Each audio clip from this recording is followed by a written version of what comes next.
The last couple of months has seen a surge in road accidents death toll across the country. According to a report released by the National Police Service on the 28th of September 2022, 3,541 people have died due to road accidents as compared to 3,286 in 2021. The road traffic crash statistics as of the 26th September 2022 indicates that 1,269 pedestrians have so far died as compared to 1,144 last year, noting a 10.93% increase. 941 motorcyclists have died this year as compared to 912 last year, representing a 3.18% increase. 634 passengers have died in 2022 as compared to 527 in 2021, an increase of 20.3%. 324 drivers have also died in 2022 as compared to 3.14, an increase in 3.185. During the last 1 week, 145 people have lost their lives, which has been caused by very preventable and predictable factors, including failure of fastening of seatbelts by passengers and speeding by drivers. The National Police Service has expressed their sympathy to the families of those who have lost their loved ones and wished those who have been injured a speedy recovery. Therefore, in order to ensure the safety of all road users, it has urged the general public to always follow the established traffic rules. For KUTV, I am Susan Wayaki. Now, Ken Ngondi of the Azimio One Kenya Coalition is the newly elected Speaker of the County Assembly of Nairobi after garnering 68 votes against Hassan Robo of the Kenya Kwanza Coalition, who got 55 votes in a process which witnessed slight disruption from members of both camps. I, Abel Osumba Atito. After intense lobbying by members from both camps of the Azimio and Kenya Kwanza coalitions, the race for the Speaker of the Nairobi County Assembly has today finally come to an end after the MCAs elected their Speaker. As per the procedures of Parliament, the 124 ward representatives took their oath of office before embarking on the Speaker's election. Disruption was witnessed between members of both camps, with the Kenya Kwanza members alleging that the ballot boxes were placed in a manner that would breach the election process secrecy, while those of the Azimio saying the boxes were well placed. However, things returned to normalcy and Ken Ngondi of the Azimio One Kenya was elected and finally sworn in as the Speaker of the County Assembly. Ngondi garnered 71 votes against Hassan Robo, who got 52 votes in the first round, and 68 votes against 55 votes in the second round respectively. He will now be deputized by Paul Kados, who was elected unopposed. 9 candidates applied for the position, including outgoing Speaker Benson Mutura, but 7 were not cleared to run for failure to provide the required documents.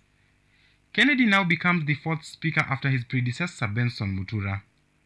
For KUTV, I am Eugene Maya. All right, and with Eugene Mayabi's report right there on Nairobi County Assembly, we take our first pick right here on KUTV Primetime News. Stay tuned because we'll be back with the day's discussion and also an invitation to get interactive on our Twitter handles, KUTV_Kenya. The hashtag is KUTV Primetime News. Stay tuned, we'll be back in a moment.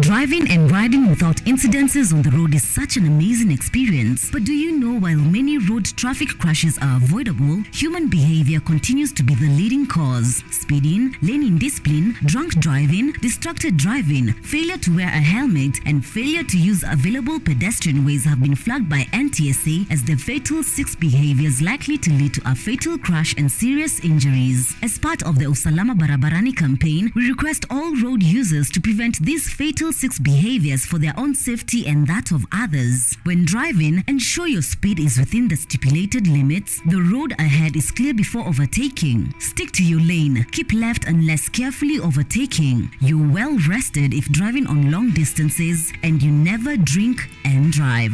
Usalama Barabarani starts with you. Fika Salama. This message is brought to you by the National Transport and Safety Authority and the European Union.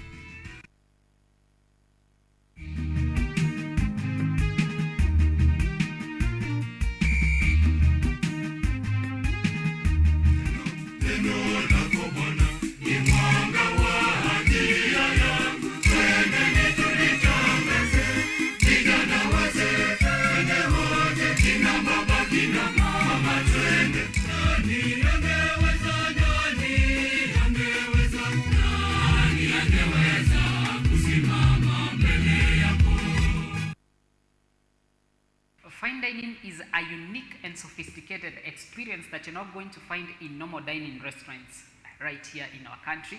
In this new season, we are going to be bringing you this amazing experience right in your dining tables and even in your kitchen. I'm your chef and host, John International 254, and this is your favorite show, our delicacy show.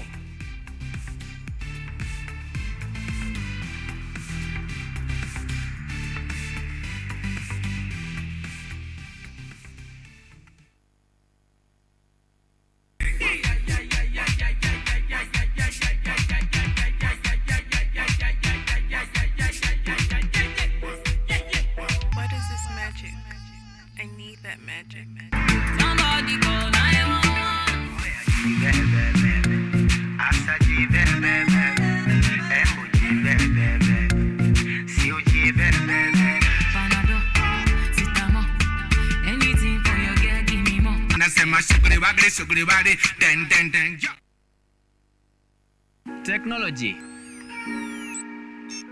science, innovation, ICT and research. These are the ingredients upon which the solutions to the 21st century problems are founded. In a world that is rapidly changing, it's all hands on deck to ensure a balance in all fields of life.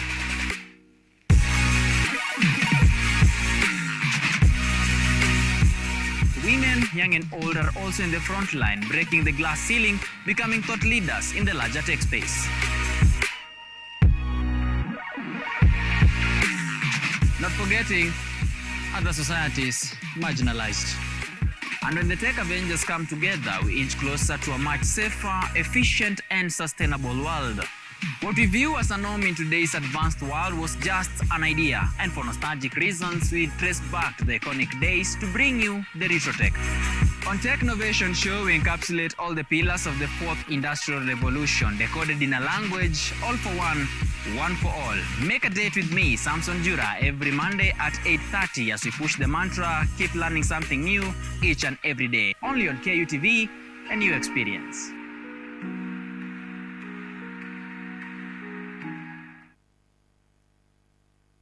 The percentage in which government is giving opportunities to this specific type of groups under the AGPO, like what percentage has the government given? No, but like I said, you see, when a budget is done for every year, every ministry will be able to place their budget for it.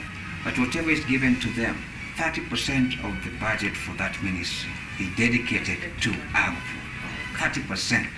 So if let's assume, for instance, that a ministry is given 2 billion, for instance. Now, 30% of 2 billion would be about 600,000? 600 million. That will be dedicated to AGPO. And therefore, when you go to a ministry, as a young person, as a person living with disability, 600 million is actually meant for you. This is The Agenda with Benturo Komboka and Colonel Retired Cyrus Oguna.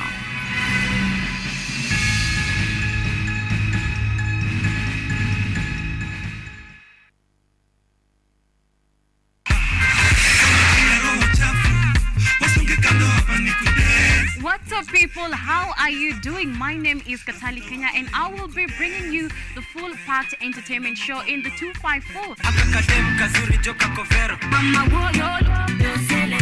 Talk about trending topics on the industry 411. When these people were doing the things they've been accused of, was I there? We're bringing you the biggest upcoming and sizzling artists in East Africa coming through. So then I got a call from Shafiweru. And he asked me, wewe, utakufanya radio ama nini? Nikiwa solo artist, nilikuwa careful. The biggest concerts and events going down in East Africa.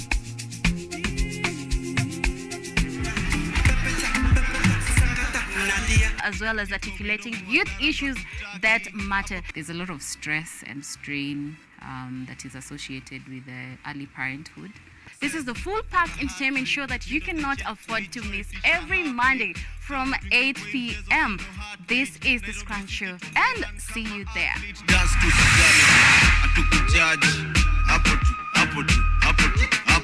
Usijali,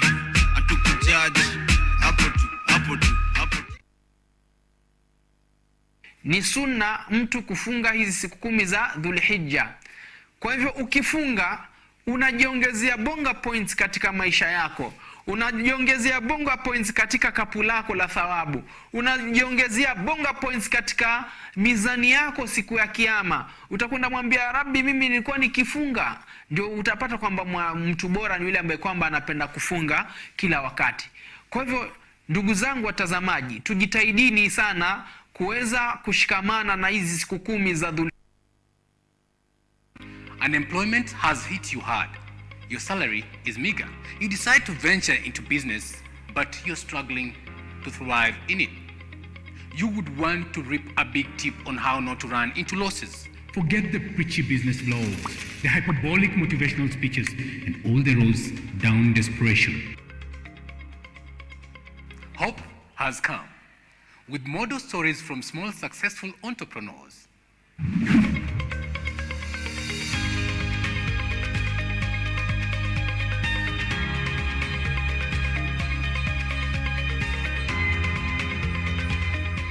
We tell you these tales weekly on The Budding Entrepreneur.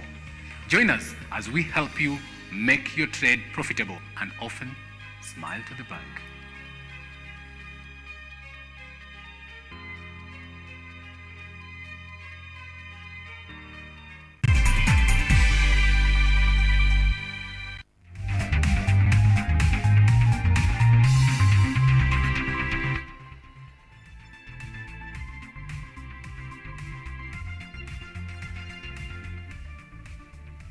Welcome back to KUTV Primetime News, and thank you for giving us your valued company. Now to the discussion of the night.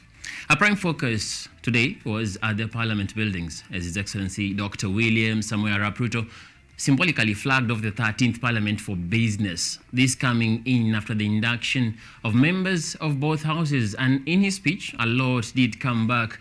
And to dig through it, I'm joined by the political minds of Jim Auki and John Odhiambo to be able to disseminate exactly what played out today as the president was giving his sentiments.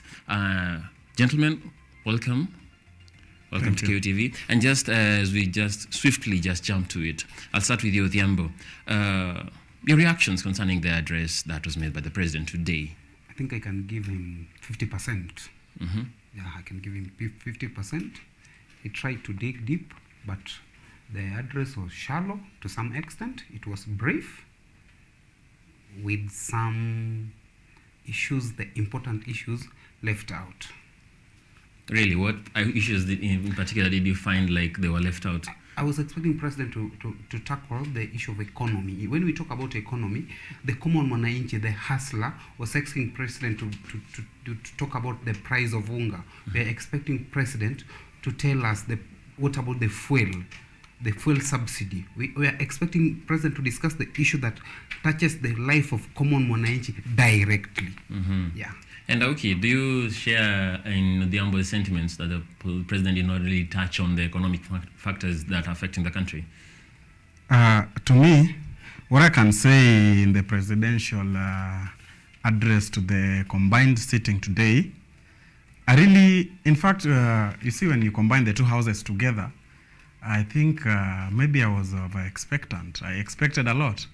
But it was to my dismay that there was nothing. Actually, there was nothing that the president talked about. Nothing, absolutely nothing. To me, I don't even know the percentage to give the president. I was disappointed. Mm-hmm. And that is what I can say. I did hear him talk concerning why he removed the subsidies on consumption. Don't you think this was a matter that did touch on the economy, and also the fact that he did touch on the national debt as it is currently? Odhiambo, proceed. Our people, we don't want long-term solutions. Our people want short-term solutions that will touch their life directly, right from tomorrow. As you know, the cost of living is high. So we are expecting President to tell us what will change our life as from tomorrow. Don't talk about stories. Don't tell us theories. We are Kenyans. We are used to your theories.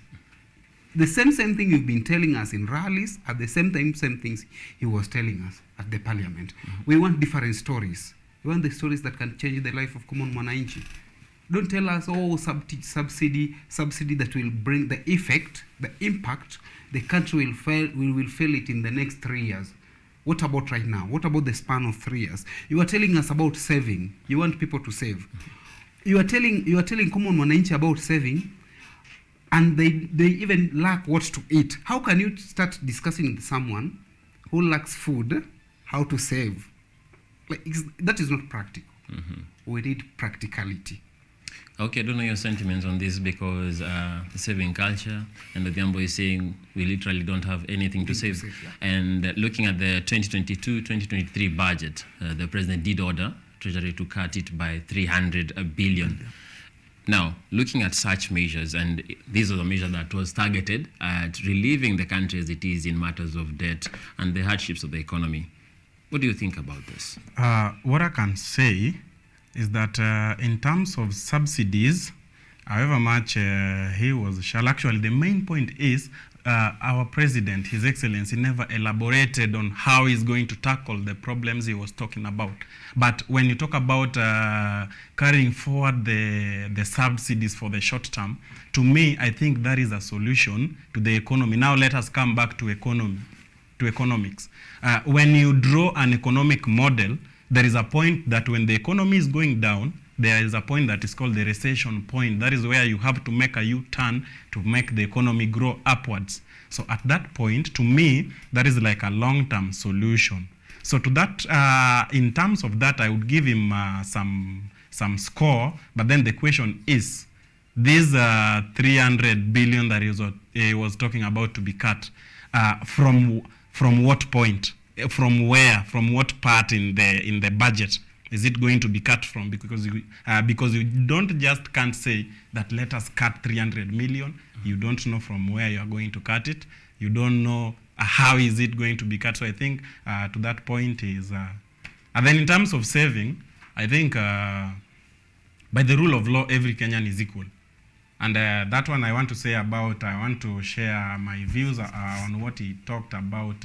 Those who are earning more to save more, and those who are earning less to save less.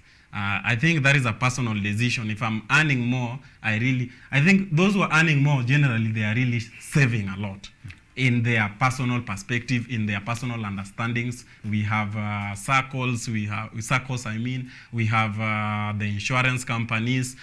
People are saving, so you can't, you don't expect that people are only saving through NSSF. That is not a point. That is not a strategy to lift Kenya from the economic. And Odhiambo, I'd like to hear your sentiments, because looking at the NSSF, 2.5 million approximately, that's the number of Kenyans who are able to actually be part of this funding scheme. Looking at even the voters who are registered to vote in the previous general elections, it was, the highest point was 22 million voters, registered voters. Those are people who are above 18, yes? And 2.5 million are the ones on NSSF. Now, what's your view on this? Because I find a disconnect between employment and the whole saving situation. I don't know, what are your sentiments on this? Let me begin with something about the cutting of the budget. You are telling us that you want to cut budget with the 300 billion, but you are not telling us how you are going to curb corruption. I think we don't need even to cut the budget. If we curb corruption, we will get surplus. Because we are going to cut our budget, and some funds will end up in people's pockets. The same thing.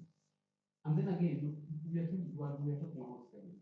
We should not tell us how to save. Just give people food, give people money to have money in their pocket. By the end of the day, even Emmanuel, if you have food on the table, you will have the remaining cash to save. Don't tell me to save, and I don't even I don't have enough to eat. Give me food first, and tell me to save the remaining. People need food. We don't need to be told, oh, we should save, oh, what. It's only theories. We just need food. Give us food, Mr. President. My director is saying a hungry sentiment right there, but okay. Okay, I'll come to you and ask you this. Looking at the whole situation and the fact that we are looking at saving what we somehow perceive not to have? Are we that bad off as a country, in your view or in your perception, looking at the country as it is right now? Are we that spent that we don't have anything to save? I think, yes, we don't have anything to save. And, in Kenya today, saving nowadays, saving is in personal decision now, because it now depends on... I think the best thing Mr. President can do in this point in terms of, first of all, we need a campaign on why it is important to save with the NSSF. By that, we are going to, first of all, get the people or the percentage of the society, of the population that is not saving with the NSSF. So first thing is make a campaign on why there is an importance or why you need to save with the NSSF. Then mobilize people to save. Now, once you have mobilized the people to save, we better do things differently. That is the problem we have in Kenya. We always borrow from the Western countries, from the Europeans. Why can't we even think of introducing another saving venture or so? Instead of NSSF, that is it is the National Social Security Fund. Yeah, you can come with a national economic security fund. Now this is for the economy. Now when somebody is saving 200 on the other side, then the national economic security fund can take another 300. You see, now we are coming up with something. So somebody is not feeling that you are really exploiting his income to save on the NSSF. In another way, you are using a very wise means to take it again to another sector when it might be the same thing. Mm-hmm. You see. Let me partially move to become the president's advocate for a moment. Yes. Odhiambo, Yeah. the president came up with something that yesterday when he was with Safaricom, as they were actually revealing their new charges for Fuliza, he pointed out that he wants to bring the country to a point where the government would likely borrow from the Kenyan people rather than borrowing from abroad. And looking at the NSSF right now, could it be that Mr. President is looking at NSSF as a possible kitty that, if it is fattened enough, can be able to facilitate the country and the interests thereof are retained within the country? There is one thing you should get, and I'll repeat this thing even 10 times for you to get it. You want us to save, right? You are preaching the gospel of saving, saving, saving. The same person who is preaching the gospel of saving, you are preaching to the hungry people the gospel of saving. How do you want us to save? What do you want us to save? We don't have enough to eat with our children. We are struggling. The same country you are telling people of saving, we are facing insecurity. We want you to address the issue of insecurity because our people, our brothers are dying. Yeah. You are facing the issue of gender balance.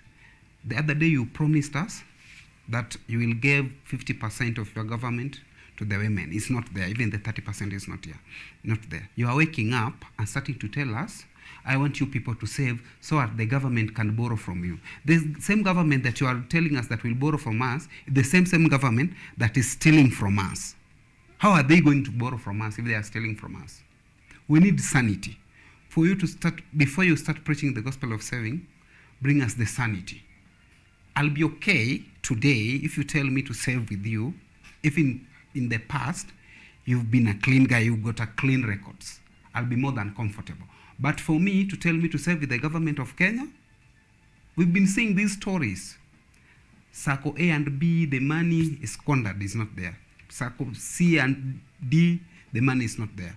We want the trust. The government must build the trust for us also to trust them with our resources. Let the government utilize the resources we have. Government is the one we should be borrowing from. But what the government should do, our national government, let them just utilize the resources we have so that we can have enough to eat and to save for them to borrow from us. Odhiambo, you're putting it very clear that we need first to get it so that we can be able to distribute it. Yes. Now, Auki, I'll come to you and I'll look at the fact that, okay, we don't have it. There's the option of affordable credit. You've seen the president going all about, because in his campaigns, you had a lot of talking about the Fuliza situation in the country and the way most people actually perturbed by this. Now, looking at the fact that he has also aired out the channels of affordable credit. There is a 50 billion kitty, I believe, that is supposed to go towards the Hustler Fund. All these measures, do you think they'll be able to shoot the economy to a position where we'll actually find what we need to be able to save? I think the biggest problem that Mr. President has is that he's still in politics. I can compare, if you get married, before you get married, there are some promises that you give the lady.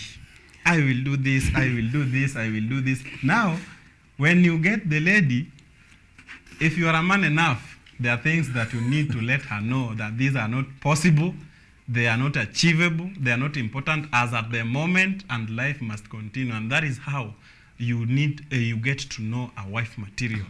One who will be able to accept the hard circumstances that now will be coming after now she has entered into the marriage. Now that is the wife. Now the president had a lot of promises, which is not bad during politics.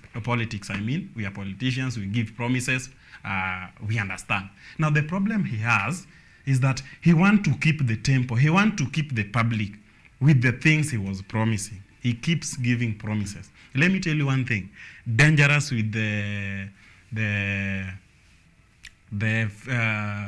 was it 50% reduction on when you talk about the affordable credit. Mm-hmm.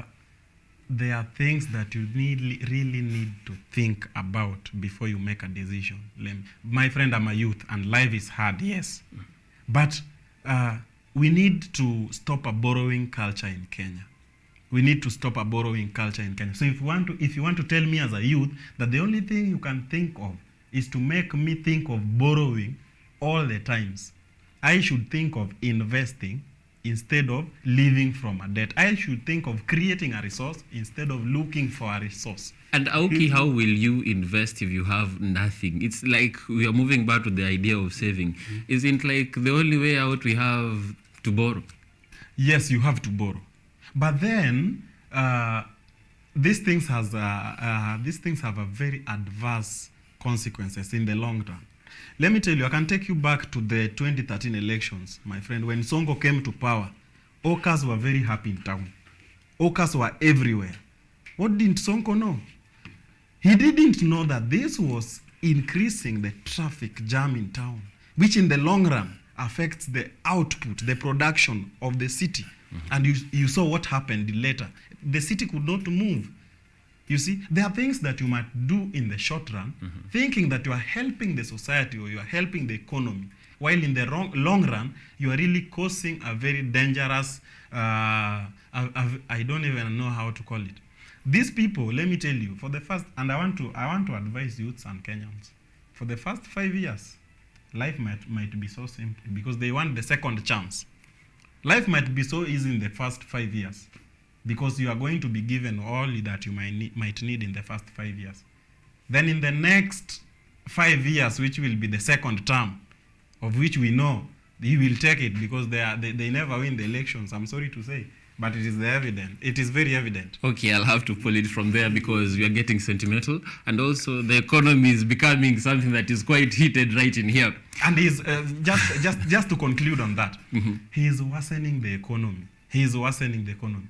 We need, for me, there are things that are that needs to be sorted in the short run, you see, mm-hmm. and there are things to be sorted in the long run. Mm-hmm. For example, when you talk about facilitating the agricultural sector, he's only talking about fertilizer. How many sections are there in agriculture? Talk about livestock farming. What is he saying about that? Talk about fishing. Talk about I think he only want to favor his people because where he come from. Just 1 minute. Okay, Odhiambo. But my friend also, we must live to the reality that president is just 2 months old in the State House. Mm-hmm. We must give him some credit. your boss or your opposition leader, he's been there helping his brother in quote running the government. We expect you to be telling us, because what I know, our president currently is running a rotten economy, a weak government. So we must also give him some time to try and fix the economy. He's still trying to find his way. If allow me to interrupt. No, we listened even during campaigns. Did he talk about anything apart from fertilizer when he talked about agriculture? We are not talking about now. Ever in his mind, he knows that this aiding agriculture is giving fertilizer to aid farmers. Fertilizer is only for farm produce. Okay. This is like a 2 months old baby, and you are expecting him or her to walk. Gentlemen, allow me to interject and also inquire from you. Yes. We are looking at a leader who is up there. Yes. He's the leader of the country. Yes. He is the one who knows the vision that he had ironed out to be able to give us in his manifesto, as we had before he came to seize power. We are moving at a point where we are slowly shedding away from the politics of the day. And the economy is something that is very key. The efforts that is putting across, let's not be quick to analyze it, because it's not even 2 months, Odhiambo. Yeah. The guy is around 2 weeks in power. Yeah. So right now, something that I'm going to ask you guys to, because we're actually even running out of time because we shifted into the economy, and it's something that is quite key to the Kenyan, and it's very, very, very visible, even among you as the youth, bringing out everything that you're feeling concerning this. I'm going to move to the political arena, an arena where the youth in the previous election have been seen to move up and about, not only in the campaigns, but also seeking various seats. Looking at the cabinet that the president has been able to select, it is going to go through the National Assembly. That is where he was today. What do you think about being able to fashion his agenda through the two houses? What will he face challenges? Will it be a smooth run? How will he be able to course all his things through the parliament? I can say around 60% of these appointees, they have the various different cases, different charges in courts. For me, they are bad choice. Sometimes we must accept and face the reality of the day, but the government will pass them the names because they have the majority. They have the mandate. And the Kenya Kwanza wing, they are the majority in parliament. So just the order from the boss, it's really a walk in the park for them. By the end of the day, they will be the CS, the new CS, but there is no face of the youth. I didn't see the face of a hustler in the cabinet. I didn't see the face of Mama Mboga in the cabinet. So the president was using the hustler narrative to clinch into power. Now, there is no story about hustlers. What we want, my concern is not even about cabinet who is in the cabinet who is running what, who is in. What we just want affordable housing as people of Kenya. We want universal health care to all. We want president to address the issue of security for everyone. We want people to have the food on the table. By the end of the day, nobody will be concerned who is the president, who is in the cabinet, who is who of this nation. Each and everybody, everyone have his way. We just want people to survive and people to. Okay, Auki, I'll have to give you a moment to air your final sentiments as we are pressed for time. Less than a minute. What I can say is that the cabinet that he has chosen, what did you expect? If you see a child walking from a corridor carrying one slice of bread, then the other comes with a bread less one slice, you automatically knows where the other one slice came from. So if you see Ruto in the office, there are people to expect, because himself, he had charges, of which I'm very sure right now those charges are nowhere, and they are going to go nowhere.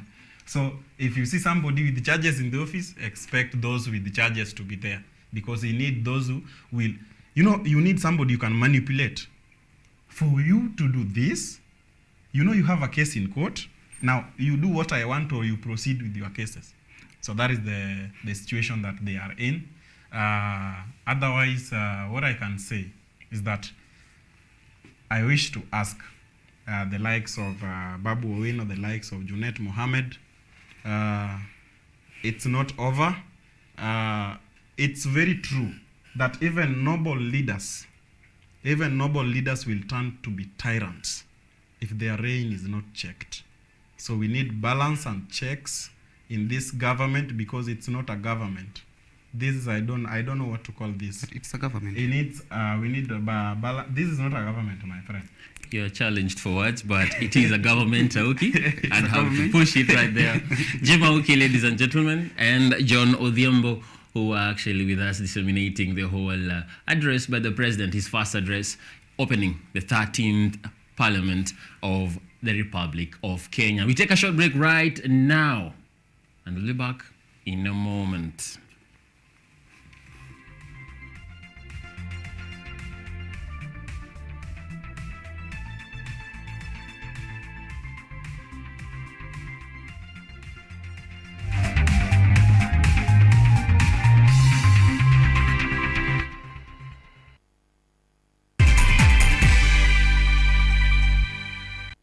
Ni sunna mtu kufunga hizi siku 10 za Dhulhijja. Kwa hivyo ukifunga unajiongezea bonga points katika maisha yako. Unajiongezea bonga points katika kapu lako la thawabu. Unajiongezea bonga points katika mizani yako siku ya kiyama. Utakwenda mwambia Rabbi, mimi nilikuwa nikifunga. Ndio utapata kwamba mtu bora ni yule ambaye kwamba anapenda kufunga kila wakati. Kwa hivyo ndugu zangu watazamaji, tujitahidini sana kuweza kushikamana na hizi siku 10 za Dhulhijja.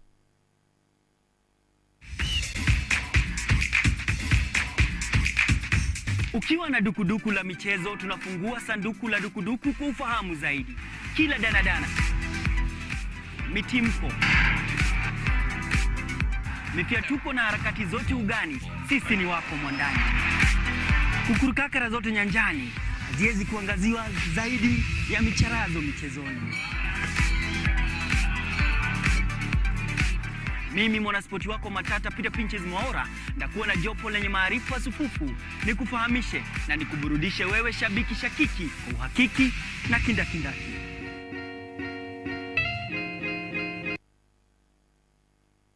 Today at Ubuntu Water Hub Africa to bring you smart water ATMs. Took us 5 months to build the first 2 prototypes we had for the mini water ATMs.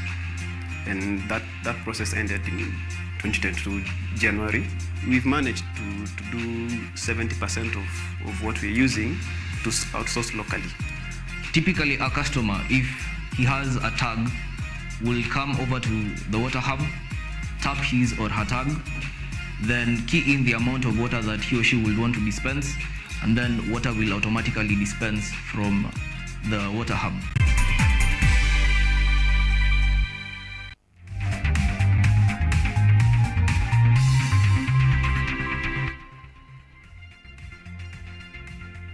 Wherever you are, you're watching the KUTV Prime Time News, and now we are digging into the counties where women activists in Mombasa have asked President William Ruto to choose more cabinet secretaries from the county since they have worked hard in the Kenya Kwanza campaigns. Elsewhere in Migori, conservationists have taken up on themselves to conserve the forest cover in the county.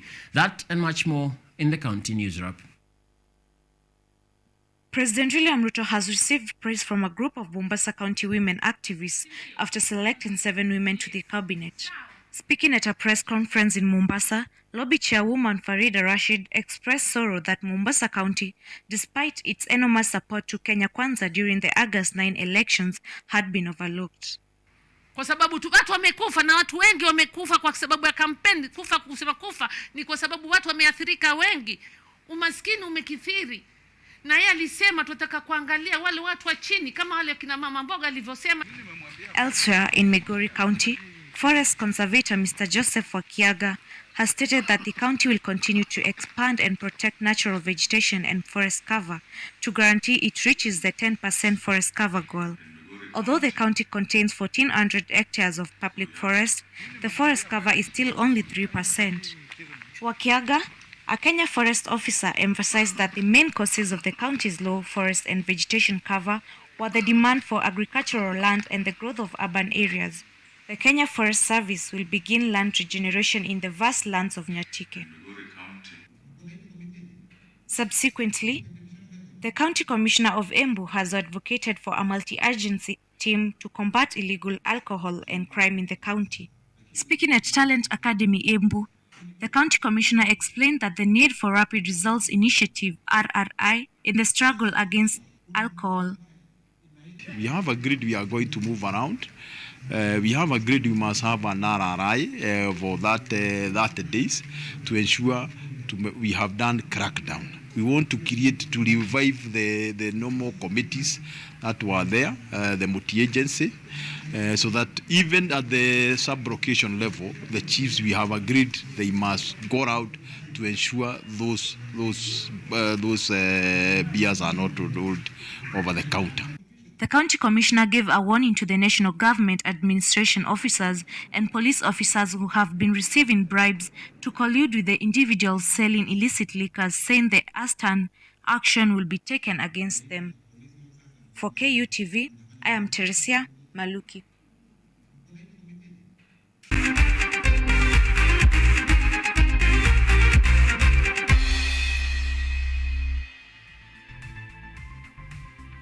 All right, it's about that time when we get sporty. Now, Athletics Kenya, through its mountain running coordinator, Peter Angwenyi, has announced the postponement of the World Mountain and Trail Running Championships trials earlier scheduled for this Sunday, October the 2nd. The trials that were to take place in Longonot, Nakuru County have been shelved to allow athletes who are just returning from the European competitions to recuperate. The biennial event, which it was aimed at picking athletes who will represent the country in the World Mountain and Trail Running Championships to be held in Thailand in November, will now be held later after further consultations with the Athletics Kenya's national office.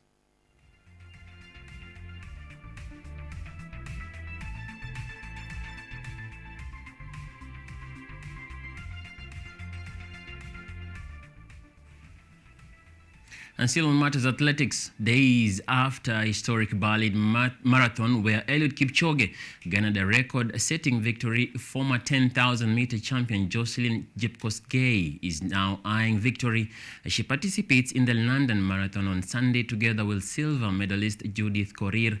The London Marathon will, however, be without world record holder Bridget Kosgei and two-time runners-up Vincent Kipchumba due to injuries. Defending champion Jocelyn Jepkosgei is set to claim her second title in the London Marathon on Sunday after winning in a similar race last year, clocking 2 hours, 17 minutes, 43 seconds. That was the fastest record last year. She is expected to line up with Ethiopia's Yalemzag Yahulo, who is currently the fastest marathon debutant in history. World silver medalist Judith Korir is also expected to participate in the same race. Korir was initially scheduled to be a pacemaker in the London Marathon, but changed her mind and took a late entrance into partaking the full race. However, Bridget Kosgei was eyeing a third win after claiming back-to-back victories in 2019 and 2020, opted out of the 2022 edition following a hamstring injury. In the men's field, two-time runners-up Vincent Kipchumba, who was yearning to break his second-place fate in London, also withdrew due to injury. Marathon giant Eliud Kipchoge is expected to be in attendance as the special guest in the London Marathon this weekend, but not taking part in the race. He will confine his exertions to handing out medals in the mini marathon and being a role model to rising stars. Jacqueline Wanjiru, KUTV. Thank you, Jacqueline Wanjiru, for that report, and all the best to our very homegrown athletes. Now, yet another Kenyan marathon champion, Elisha Rotich, has raised the country's bars by earning himself a place in the elite field of the Chicago Marathon that is expected to take place on October the 9th. Rotich proved his potential last year in the Paris Marathon, where he completed the race in 2 hours, 4 minutes and 21 seconds, breaking Ethiopia's Kenenisa Bekele's record.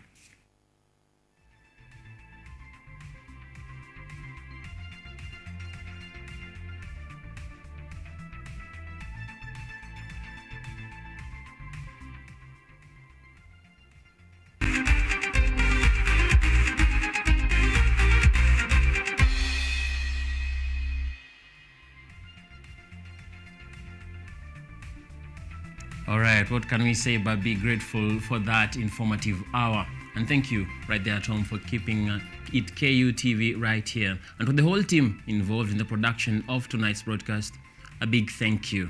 My name is Emmanuel Kutosi, and in the sign language interpretation, I was joined by Sami Okello. Wherever you are, have a peaceful night.